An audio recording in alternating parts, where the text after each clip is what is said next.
नहमदुहु व नुसल्ली अला रसूलिहिल करीम अम्मा बाद फ़अऊज़ु बिल्लाहि मिनश शैतानिर रजीम बिस्मिल्लाहिर रहमानिर रहीम। ज़मा इज़्ज़तमंदो यौ अमल नन तासु ته زواما انشاء الله تعالی که تاسو وای چې زمونږه د هر یو کار وشي چې زمونږه ذهن سوچ کې راځي څنګه سوچ کې راشي او الله جل شانو هغه کار وکړي. که ته غریبي وای الله ما مالدار کړي، که لکپتی نو کروڑپتی بدي کې، کروڑپتی الله جل شانو بدي اربپتی کې. خو یو خبر ټول نه اول کومه چې کم هم تاسو کار کوئ، چې کم عمل د توام هر یو کار تاسو کول شئ په ذهن کې راولئ، الله به کوي، خو په شرط دا دی چې جائز وي، ناجائز نه، د اسلام په دایره کې دن نه وي، بهر نه. که هغه ته نکاح کول غواړي، که هغه ته کور علي، که گاډې علي، که چا سره د دشمني هغه په دوستۍ باندې بدلوي، هر یو کار که ته کوې، خو چې هغه شریعت مطابقی. دا نه چې مطلب دا دی تاسو ته عمل وم او تاسو چې پس په ذهن کې راځي او غلط او سمه نه ګوري هغه کوئ. زما به هغې وروڼو او خویندو ته اجازتي چې کم دا په جائز طریقې باندې کوي دا عمل، که ناجایزه باندې کوي بلکل زما طرف نه اجازت نشته. زما عزتمندو که تاسو وایئ چې دنیا او آخرت دواړه د الله جل شانو زموږ ښایسته کړي، په دنیا کې د الله هم دنیا کې د الله راته جنت وښایي، دنیا کې د الله چې کوم دی زما کور جنت جوړ کړي او آخرت کې د الله جنت راکړي. نو رب محمد باندې زه قسم خورم، په رب کعبه باندې زه قسم خورم چې انشاءالله تعالی ناممکن کار به او الله به چې کوم دی نه ممکن کوي. یو آیات کریمه تاسو ته زه وایم، دا کتاب تذکره ما تاسو سره کړی چې د سره پاسه 200 کاله وشو د دې کتاب، او دومره ضعیف شوی دی چې شلیږي، او دا به هم زه انشاءالله تاسو سره په دې چینل کې شیر کوم، او انشاءالله تعالی چې هر قسمه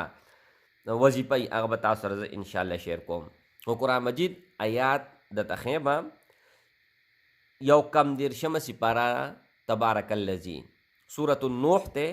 او هغې کې الله جل شانو فرمایي دویمه رکو ده، فقلت استغفروا ربکم انه کان غفارا يرسل السماء عليكم مدرارا ويمددكم بأموال وبنين ويجعل لكم جنات ويجعل لكم أنهارا. زما عزتمندو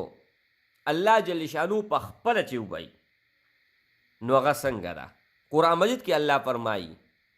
که اولاد غواړي، مال غواړي، عزت غواړي، استغفار کوه. زما عزتمندو روزانه کم از کم 2000 پیرې تاسو استغفر الله الذي لا اله الا هو الحي القيوم واتوب الیه دا وایي. کچرې دا نه درځي استغفر الله واتوب الیه، چې کوم قسم استغفار تاسو له درځي هغه وایي، او که بلکل یو استغفار هم نه درځي که نه، نو استغفر الله استغفر الله استغفر الله دا خو درځي که نه. دا استغفار مطلب دا دی چې یا الله کوم ګناهونه ما کړي زه په هغې باندې توبه وباسم. خو که تاسو استغفار هم وایئ او ګناه هم کوئ، نو که تاسو 1 لاک پیرې هم روزانه وایئ، زما عزتمندو د هغې فایده نشته. استغفر الله وایه، او چې ستا کم مقصد دي، کم مطلب دي، په ذهن کې راوله، په زړه کې راوله،